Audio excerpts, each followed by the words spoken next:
Você está ouvindo o ABC Cast, o podcast do ABC. Informação, inovação e conexão com a região metropolitana de São Paulo. ABC Cast, conectando você com informação de qualidade. Fala, pessoal do ABC e toda a região metropolitana de São Paulo. Sextamos, hoje é dia 30 de janeiro, finalzinho do mês. E tá começando mais um ABCcast, o podcast oficial do portal ABC do ABC, que te mantém informado sobre tudo o que aconteceu durante o dia. Eu sou a Suzana Rezende e tô aqui com ele, dividindo os mix e as bancadas com João Pedro Melo. Fala, JP! Hello, Su! Olá, pessoal! Tenham todos um bom final de tarde.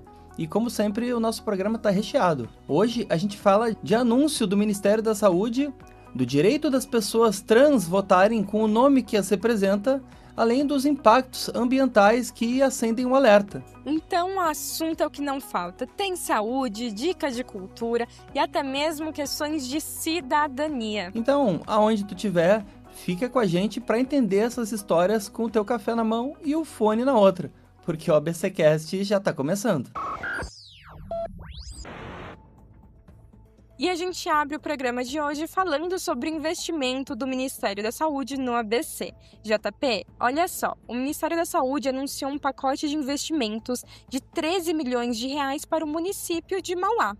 O montante será aplicado em obras de construção e reforma da rede de saúde pública, incluindo uma nova UPA, que é a Unidade de Pronto Atendimento 24 horas, e melhorias em unidades básicas de saúde, as UBSs. Além das obras, a agenda trouxe à cidade uma carreta do programa Agora Tem Especialistas, equipada com tomografia e ultrassom, que ficará por cerca de 30 dias atendendo a moradores de Mauá e cidades vizinhas. Segundo o Ministério da Saúde, as intervenções abrangem 10 UBSs e 4 UPAs, além de expansões de serviço na região. O objetivo é reforçar a infraestrutura de saúde e ampliar o acesso da população a consultas, exames e cuidados de urgência. E aí, durante a coletiva, o ministro também adiantou que Mauá deve receber nos próximos meses uma policlínica fixa, com investimento estimado em 30 milhões de reais para construção e equipamentos. O que é bem curioso, né, Su? No Brasil, saúde pública ainda precisa ser tratado como manchete, quando na verdade deveria ser rotina. Esses 13 milhões chegam como um fôlego para a rede que vive no limite. E Mauá sabe bem o que é isso. Tomografia em carreta, UPA reformada, UBS ampliada. Tudo isso muda o dia de quem espera há meses por um exame que dura 5 minutos. O problema é que o SUS sobrevive à base de anúncio, quando o certo seria planejamento. Investir é preciso, mas o desafio é manter. Porque saúde não é só inauguração.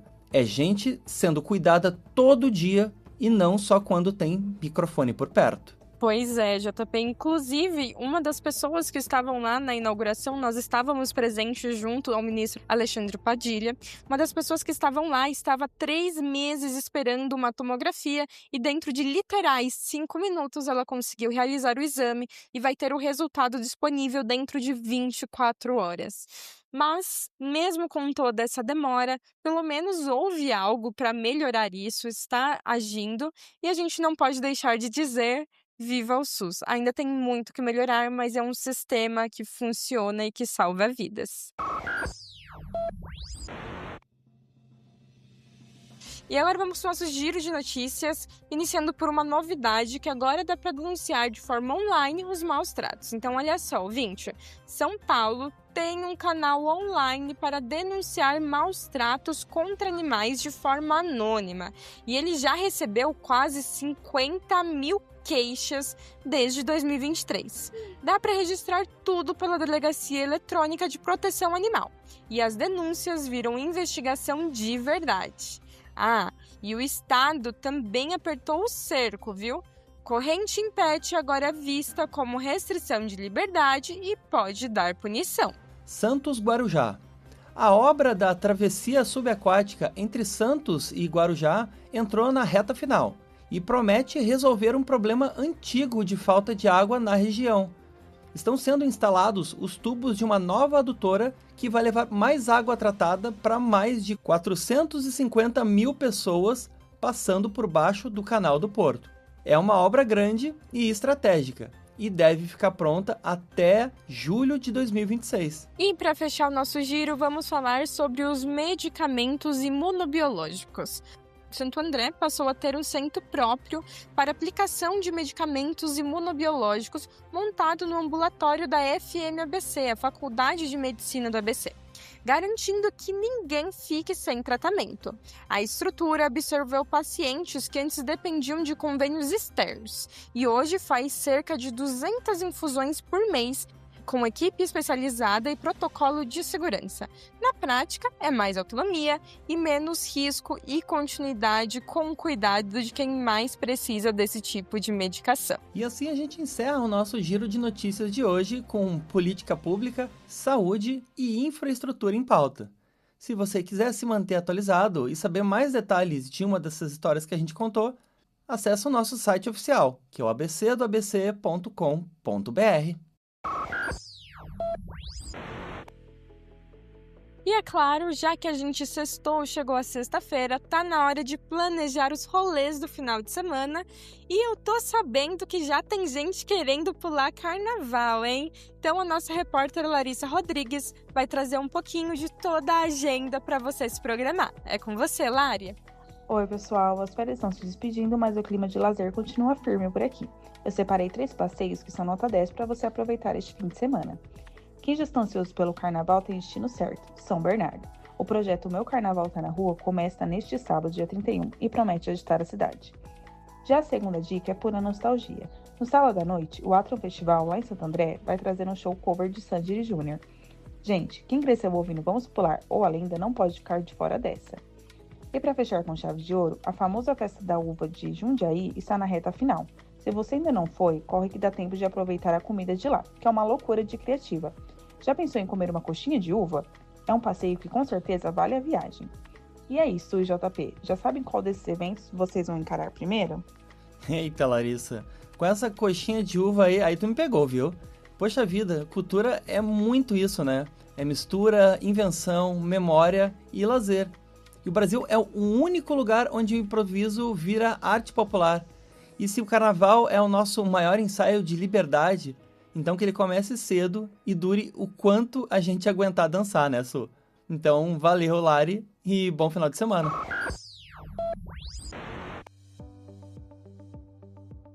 E continuando agora o nosso programa, vamos falar sobre multa para a empresa Vale. JP, Minas multou a Vale em 1,7 milhão de reais depois de vazamentos em 2 minas, em Congonhas e Ouro Preto, com falhas no sistema de drenagem e água com sedimentos indo parar nos rios da região. E não teve vítima, mas teve impacto ambiental pesado, tanto que as atividades nas minas de Fábrica e Viga foram suspensas por tempo indeterminado. O Estado avisou que a conta pode subir se aparecer novas irregularidades, enquanto a Agência Nacional de Mineração disse que, apesar do estrago, não houve comprometimento de barragens. E para completar o cenário, ainda pintou um terceiro caso envolvendo a Companhia Siderúrgica Nacional, que nega vazamento enquanto a prefeitura fala em carreamento de resíduos por causa de chuva. Puxa vida, Su. Agora, a tragédia ambiental no Brasil não é mais acidente, parece que virou rotina.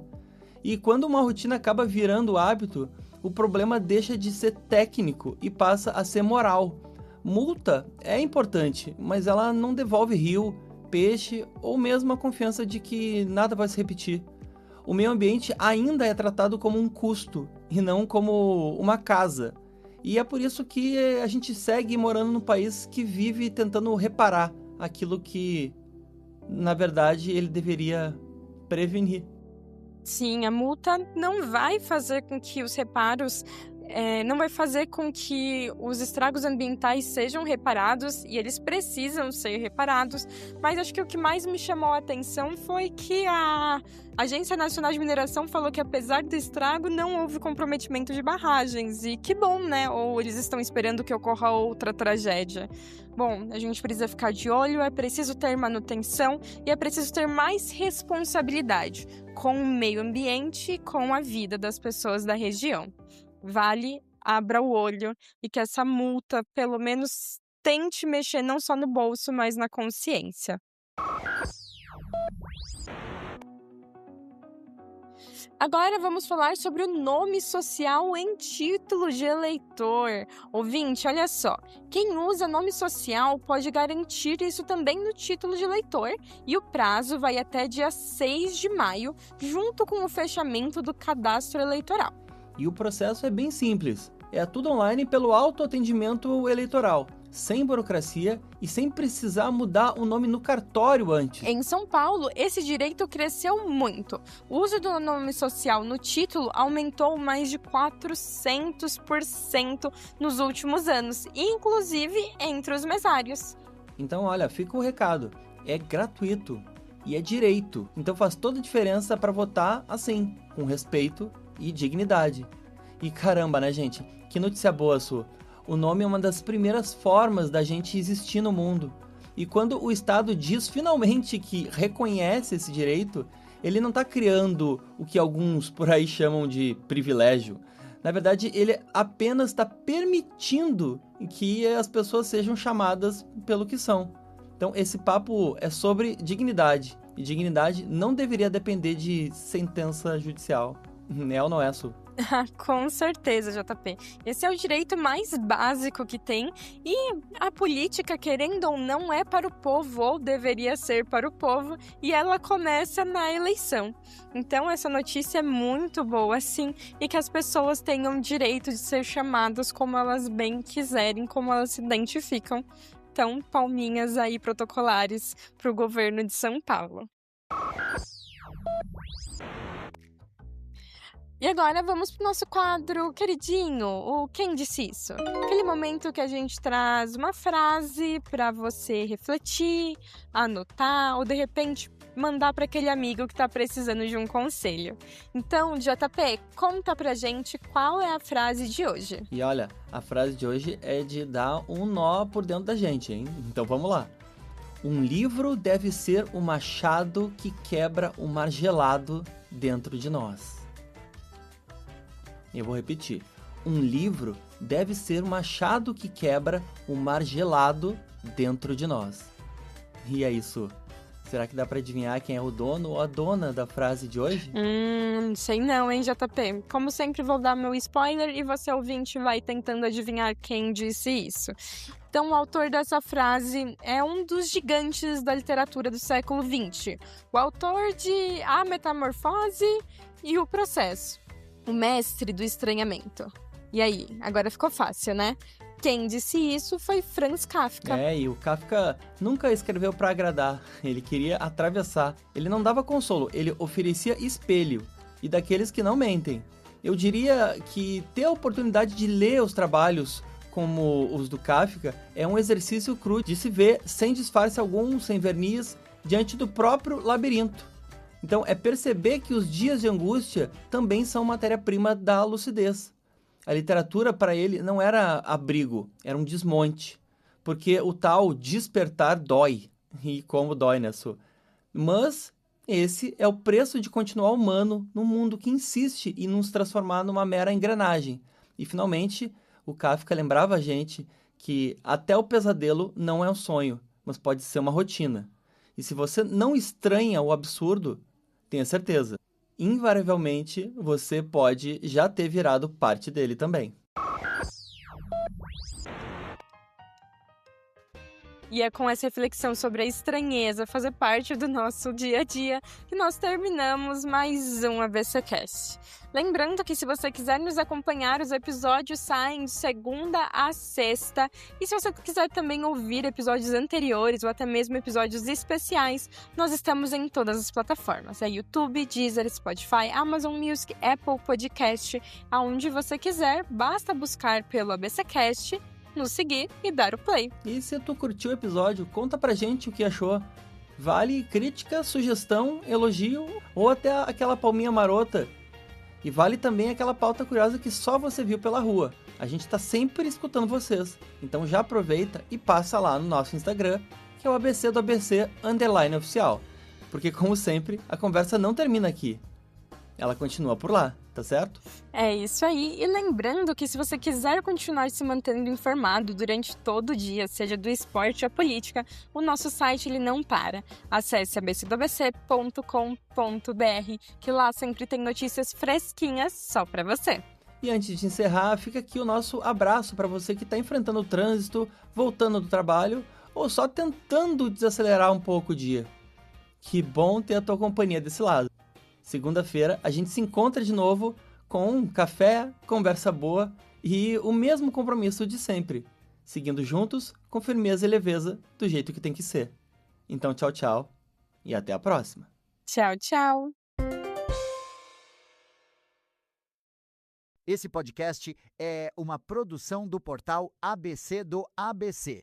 Apresentação: Suzana Rezende e João Pedro Melo. Roteiro: Greta Passuldi. Edição: Rodrigo Rodrigues. Direção de conteúdo: Tiago Quirino e direção geral: Alex Faria.